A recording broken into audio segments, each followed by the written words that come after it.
The throne room of the Draconic Empire stretched beyond mortal comprehension, its crystalline walls reaching toward infinity.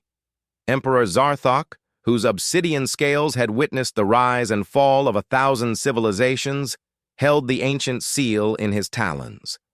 The artifact pulsed with an energy that made reality itself tremble. For 3 millennia, this seal had been the foundation of draconic supremacy across the galaxy. It bore the mark of the First Ones, the primordial beings who had supposedly granted dragons dominion over all lesser species. Every dragon child learned of its significance before they could properly breathe fire. It was their divine right made manifest, their proof of superiority over the crawling masses of inferior beings that infested the cosmos. "My Emperor," whispered Zara, his most trusted advisor and mate. Her voice carried a tremor that Zarthok had never heard before. "I must tell you something that will shake the very foundations of our empire." Zarthok's massive head turned toward her, his amber eyes glowing with curiosity and growing concern.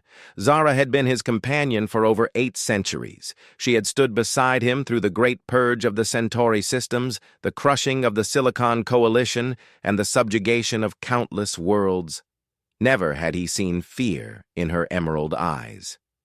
"Speak freely, beloved," he rumbled, his voice like distant thunder. Zara approached the throne, her steps hesitant. In her smaller talons, she carried a collection of artifacts and documents that seemed insignificant compared to the Great Seal. Yet something about them made the air itself feel heavy with consequence. "3 cycles ago, you sent me to investigate the ruins on Kepler 442b, she began. "The humans there had been conducting archaeological excavations before we eliminated them. I thought it wise to ensure they had discovered nothing that could threaten our rule." Zarthok nodded. The human colony on Kepler 442b had been one of their more troublesome conquests. The creatures had fought with a desperate ferocity that had actually impressed some of his generals, though such admissions were kept private. Humans were pests, nothing more. Clever pests, perhaps, but pests nonetheless. "What I found there," Zara paused, struggling with words. "My Emperor, the humans had uncovered something, a cache of genuine First One artifacts, real ones, and compared to them, our most sacred relic." She gestured toward the seal in his hands. The words hung in the air like poison. Zarthok felt something cold creeping through his massive body, starting from his heart and spreading outward. "What are you saying?" "The seal is a fake, my lord, a masterful forgery, but a fake nonetheless." The silence that followed was absolute. Even the ever-present hum of the throne room's power systems seemed to quiet. Zarthok stared at the seal, his mind racing. This artifact had been in his family's possession for over 90 generations. It had been passed down from his father, and his father's father, stretching back to the very founding of the empire. "Impossible," he whispered. But even as he spoke the word, doubt began to creep in. Zara spread her findings across the floor before the throne. Ancient tablets covered in genuine First One script. Energy readings that showed the fundamental differences in quantum signatures, and most damning of all, a holographic recording that the humans had made before their extinction. "The humans were thorough in their research," she continued, her voice growing stronger as she overcame her initial fear. "They had been studying First One civilization for decades. Their linguists had cracked significant portions of the original language. And according to their findings, the First Ones never granted any species dominion over others." Zarthok's grip on the seal tightened involuntarily, his talons scraping against its surface. "Then who created this?" "The evidence suggests it was made by our own ancestors, approximately 3,000 years ago. The quantum dating is precise. It was crafted during the early expansion period, when the first Dragon Lords were consolidating power across multiple systems." The Emperor's mind reeled. 3,000 years ago was when the great dragon lords had begun their conquest of the galaxy. It was when they had first proclaimed their divine mandate to rule over all other species. The seal had always been presented as the proof of this mandate, discovered in ancient ruins and clearly bearing the blessing of the first ones. "They forged it," Zarthok said slowly, the words feeling foreign in his mouth. "Our ancestors forged our divine mandate." "Yes, my lord, the genuine First One artifacts tell a very different story.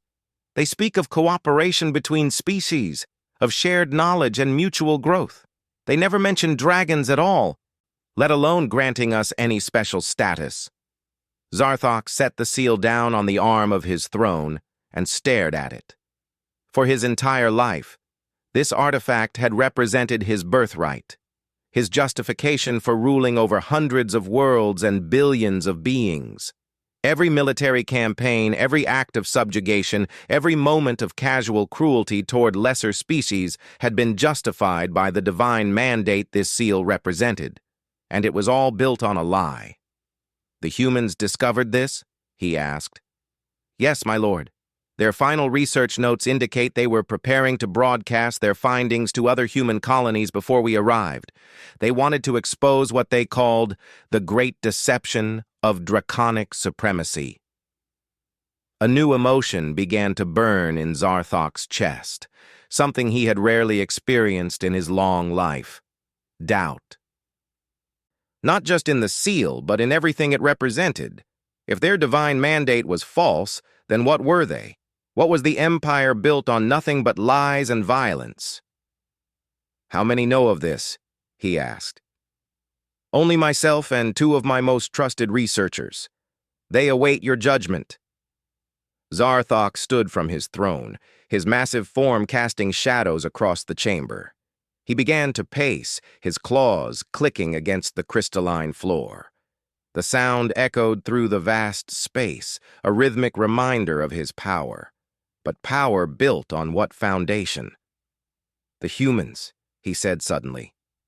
"In their research, did they indicate how many of their kind knew of these discoveries?" Zara consulted her data tablets. The research team was small, perhaps a dozen individuals. But they had been in regular communication with the Sol system and several other major human colonies. The information may have been shared more widely before our attack. The implications hit Zarthok like a physical blow. If humans throughout the galaxy knew that the draconic divine mandate was false, if they possessed evidence that dragons were just another species without any special claim to dominion, then the foundation of the Empire's legitimacy was compromised. But more than that, if the seal was false, then what else about their history was a lie? "The first ones," he said, turning back to Zara. "What do the genuine artifacts say about them? What was their true nature?"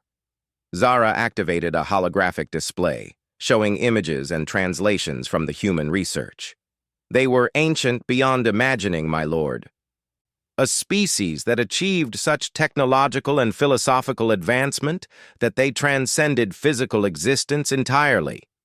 But they were not gods, and they did not create hierarchies among the species they encountered. Then why did they disappear? According to these records, they didn't disappear. They evolved beyond the need for physical form and material concerns. They became something like living energy, exploring dimensions beyond our comprehension. The artifacts and ruins they left behind were not temples or monuments to their power, but gifts. Knowledge and technology meant to help younger species grow and develop."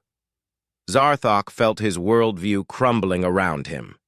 Everything he had been taught, everything he believed about his people's place in the universe, was being systematically destroyed by archaeological evidence uncovered by the very species he had spent his life considering inferior. And the humans understood this?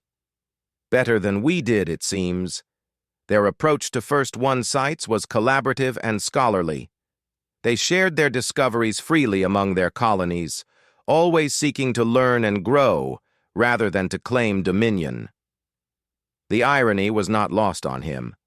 While dragons had used a forged artifact to justify their conquest and oppression of other species, humans had been genuinely trying to understand the First One's true message of cooperation and mutual advancement.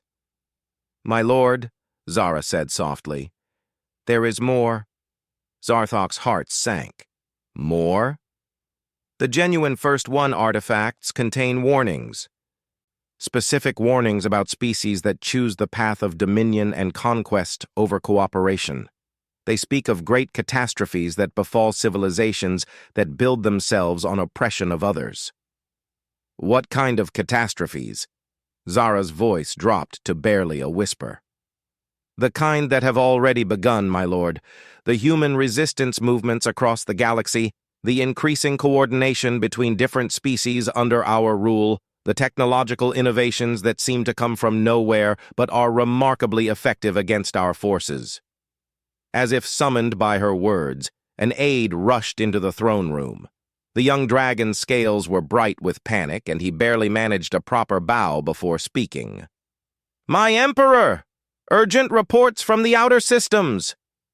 The humans have somehow coordinated simultaneous uprisings across 17 worlds. They're broadcasting something they call the truth about draconic legitimacy, and other species are joining them. Zarthok closed his eyes. The humans had found a way to share their discoveries after all. Somehow, despite the destruction of their research colony, the truth about the seal had spread.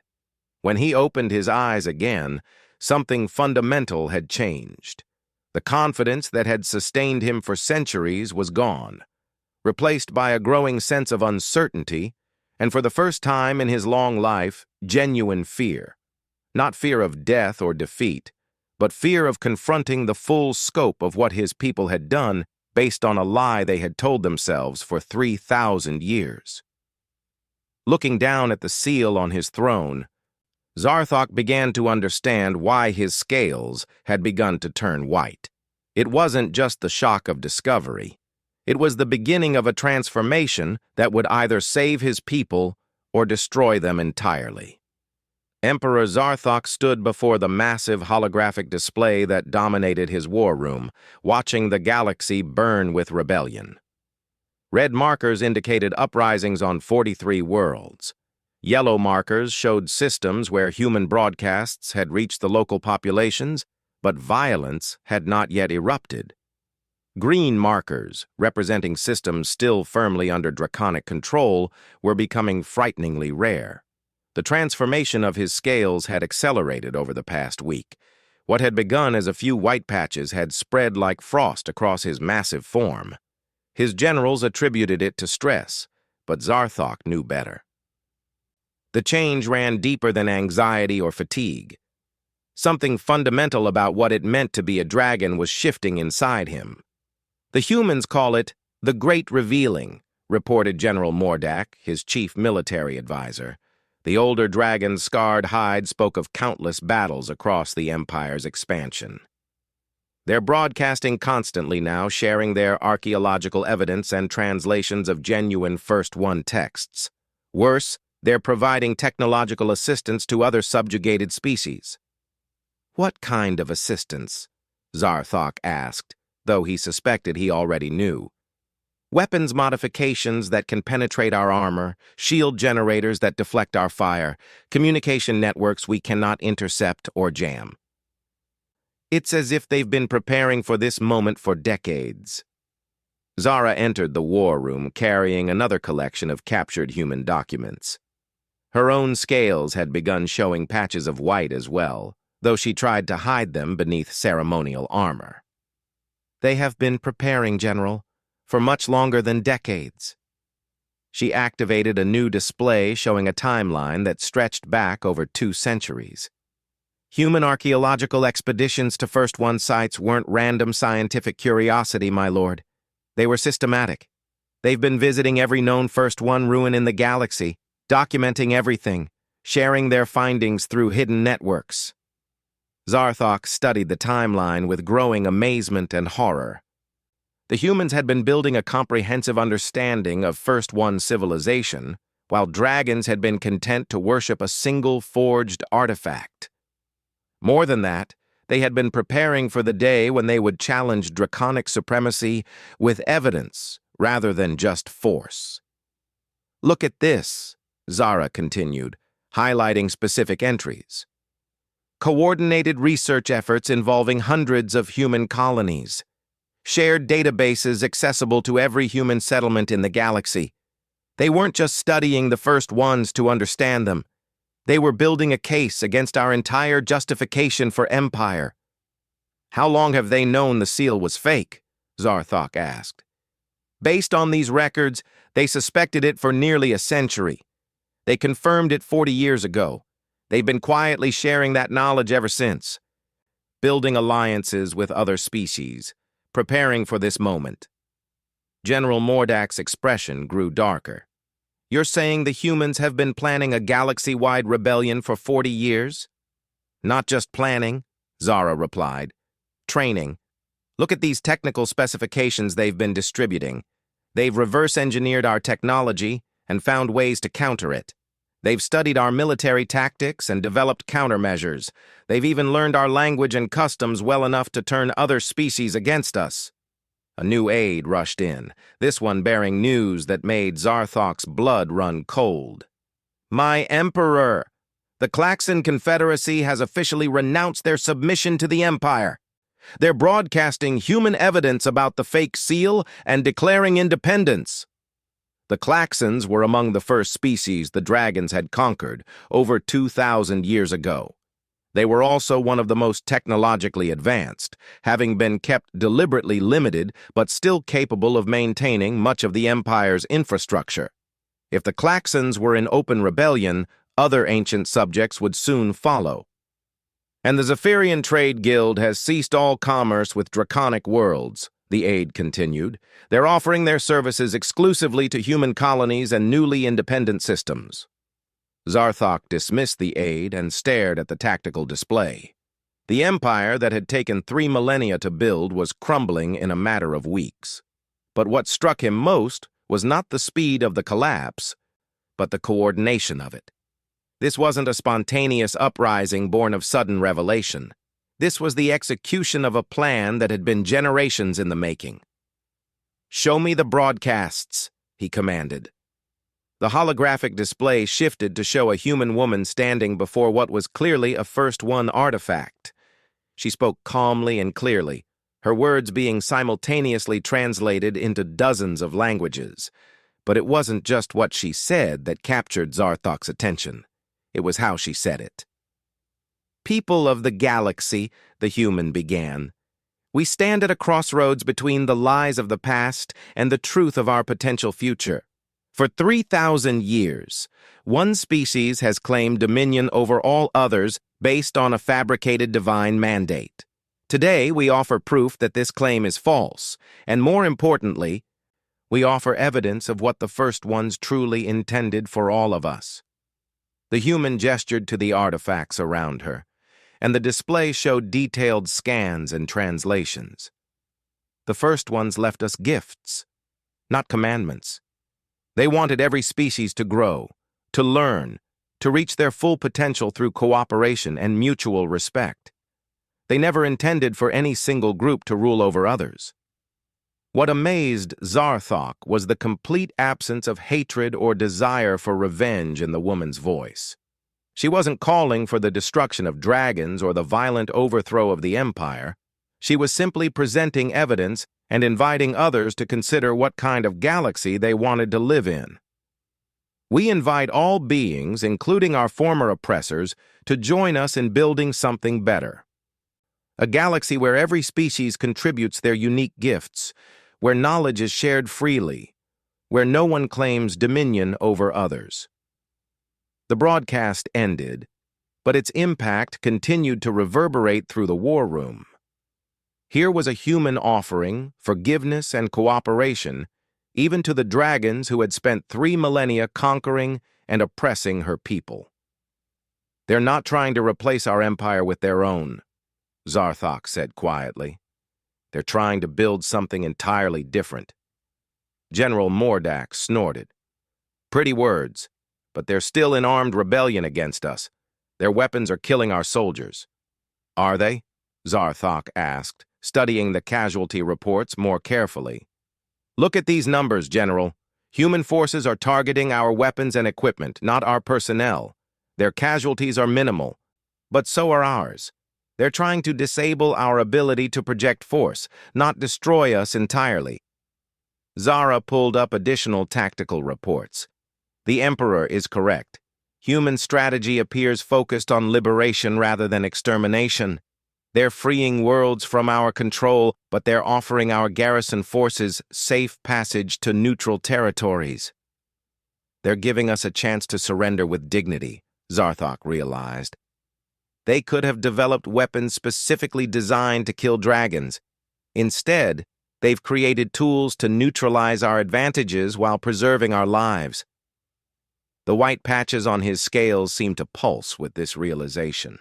The humans weren't just proving that draconic supremacy was based on lies. They were demonstrating what genuine superiority looked like through their actions. An urgent communication came through from the Outer Rim territories. Admiral Kethara, commanding the Empire's largest fleet, appeared on the display. Her usually pristine scales showed signs of recent combat damage. "My Emperor," she began, "I must report a most unusual situation. My fleet engaged human forces at the Proxima Centauri system. We expected fierce resistance, but instead they transmitted coordinates for a meeting." "A meeting?" "Yes, my lord. They requested a face-to-face discussion about the transfer of civilian populations and the safe withdrawal of our forces. When I agreed, thinking it might be a trap, they came unarmed. Completely unarmed, my lord. They sat down across from us and began discussing logistics as if we were colleagues rather than enemies." Zarthok felt another wave of transformation wash through him. "What did they propose?" "A timeline for evacuating draconic civilians and military personnel who wish to leave, resource-sharing agreements for systems that want to remain independent, and most surprisingly, an invitation for any dragons who wish to stay and help build what they call the cooperative galaxy." "Some of our people want to stay?"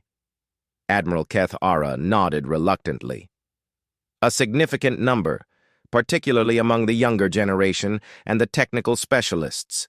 They seem intrigued by human offers to share first-won knowledge freely and work together on advanced research projects." This was perhaps the most shocking revelation yet. Dragons were actually choosing to abandon the Empire not because they were forced to, but because they were attracted to what humans were offering in its place. "Admiral," Zarthok said carefully, "in your professional opinion, can we win this war?" The question hung in the air for a long moment. Admiral Kethara was one of the Empire's finest military minds, a dragon who had never lost a major engagement. Her answer would carry tremendous weight. "No, my lord," she said finally. "Not because we lack the firepower, but because we're fighting an entire philosophy. They've turned our own subjects against the idea of empire itself. Every world we try to reclaim immediately broadcasts the human evidence to neighboring systems. We're not fighting a military force, we're fighting an idea, and that idea is spreading faster than we can contain it." Zarthok looked around the war room at his advisors and generals. These dragons had dedicated their lives to maintaining and expanding the Empire. They had believed, as he had believed, that their dominance was divinely ordained and naturally justified. Now they were learning that everything they had built their lives around was a lie. "What are your recommendations, Admiral?" "Honestly, my lord, I think we need to seriously consider the human proposals. Not surrender, but transition. They're offering us a chance to maintain our dignity and find a new place in the galaxy that doesn't require us to dominate others." The transformation of Zarthok's scales accelerated, white spreading across his massive form like dawn, breaking across a dark landscape. He could feel fundamental changes happening not just to his body, but to his mind, his understanding of himself and his people. "Schedule a meeting," he said finally. "I want to speak with the human leadership directly." General Mordak looked shocked. "My lord, Surely you're not considering— I'm considering the possibility that we've been wrong for 3,000 years, Zarthok interrupted, and that these humans might be offering us something better than what we built on lies.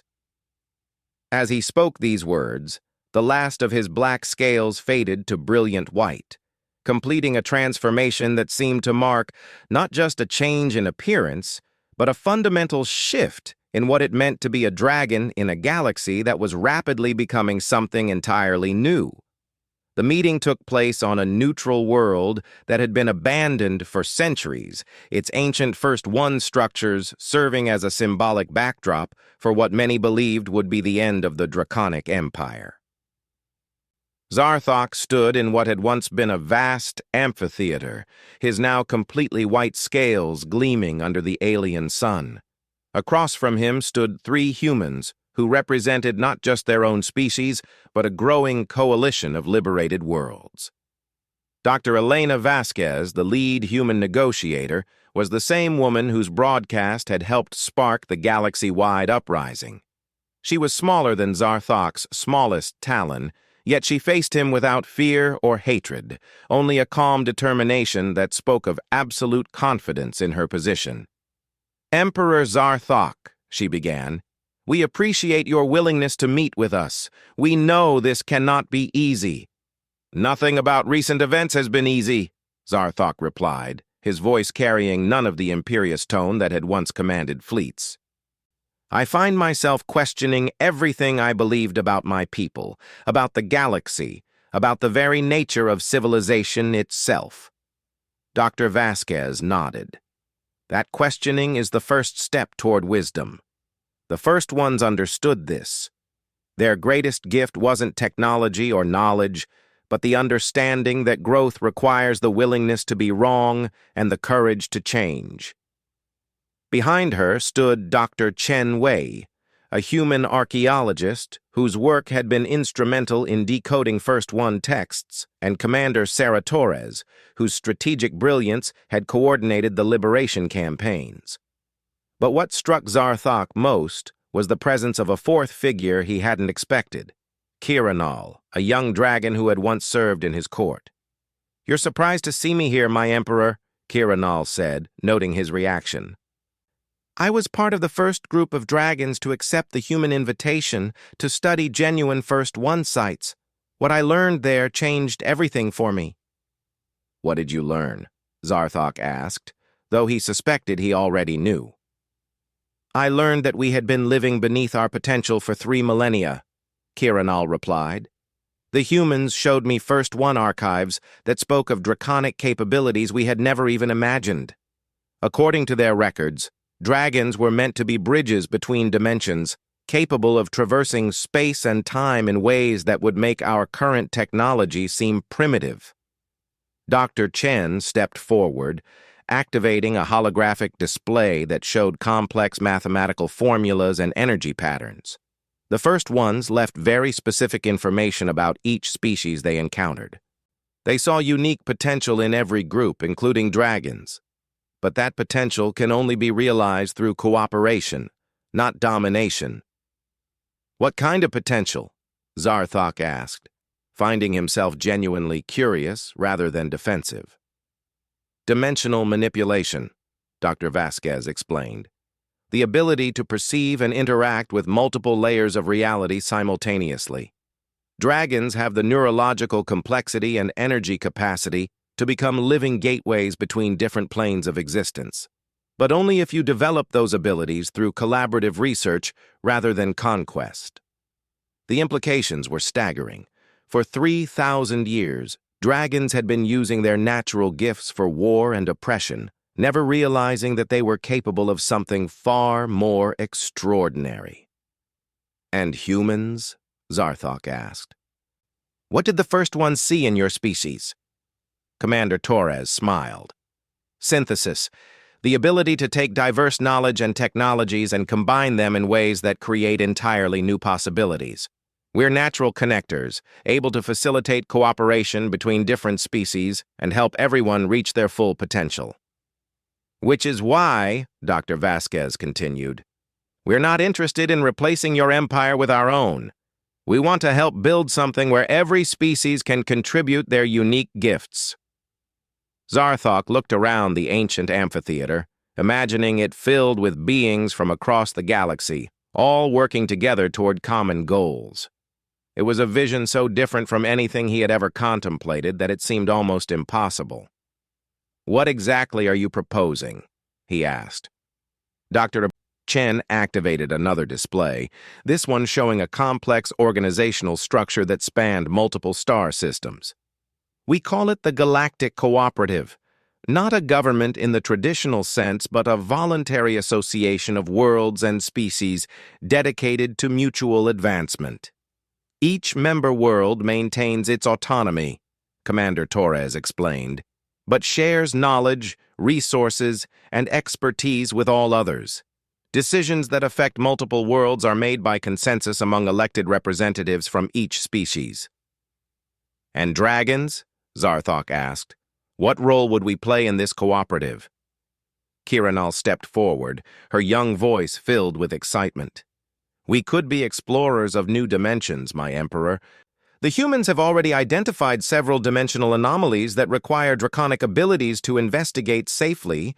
We could be pioneers in areas of existence that no species has ever explored." "More than that," Dr. Vasquez added, "your people's long lifespans and institutional memory would be invaluable for long-term projects that span centuries.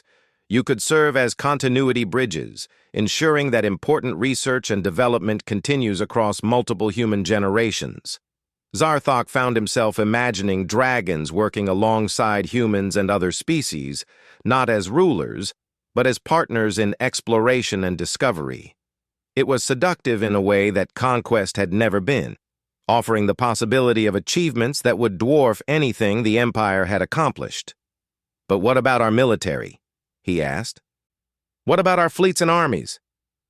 Commander Torres exchanged glances with her colleagues before answering. "We've actually been hoping to discuss that with you. The galaxy is vast, and there are threats out there that no single species can handle alone. We've detected signals from outside our galaxy that suggest the existence of hostile forces that could threaten everyone." She activated a new display showing long-range sensor data from the galactic rim. "These readings indicate massive energy signatures moving in our direction.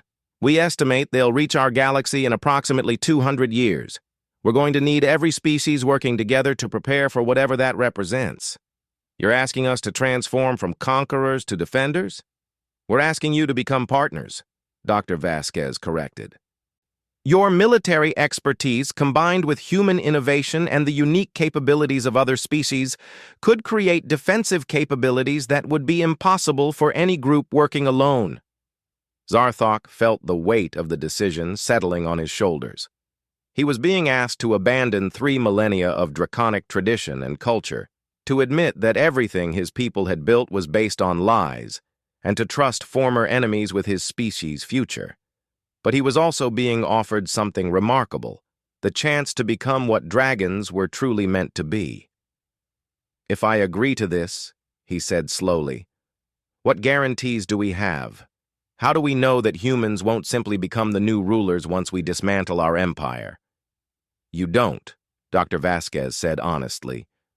"We're asking you to take the same leap of faith we're taking by trusting you with dimensional research that could be used as weapons. The only guarantee any of us have is our shared commitment to the principles the first ones left us." She gestured to the ancient structures around them. "The first ones could have established their own empire that would have lasted forever. Instead, they chose to transcend physical existence entirely, leaving behind only knowledge and the hope that younger species would learn to cooperate rather than dominate." Zarthok looked at Kiranal, seeing in her excited expression the future his people could have. Then he looked at the humans, seeing in their calm confidence not the arrogance of conquerors, but the wisdom of beings who had learned to see beyond their own immediate interests. "There would have to be conditions," he said finally. "Protections for dragon colonies that want to remain independent, guarantees of equal representation in this cooperative, assurances that our cultural traditions would be respected."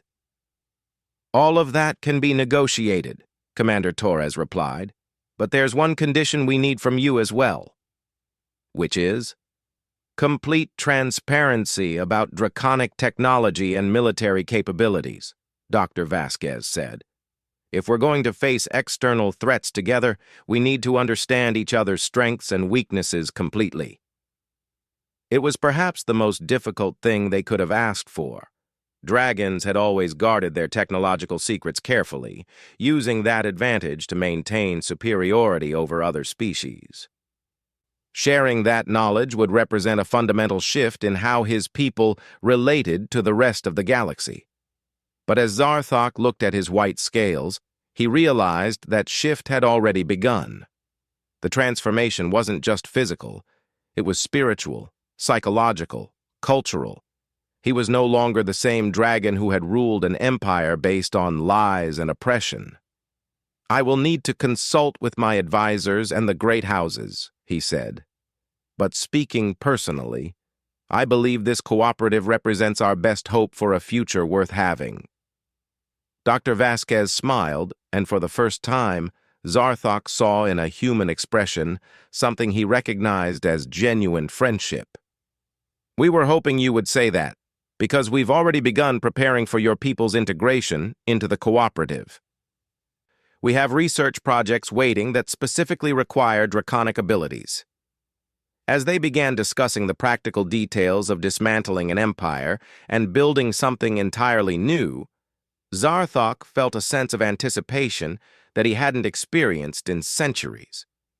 For 3,000 years, dragons had been trapped by their own lies, limited by their false belief in their divine right to rule.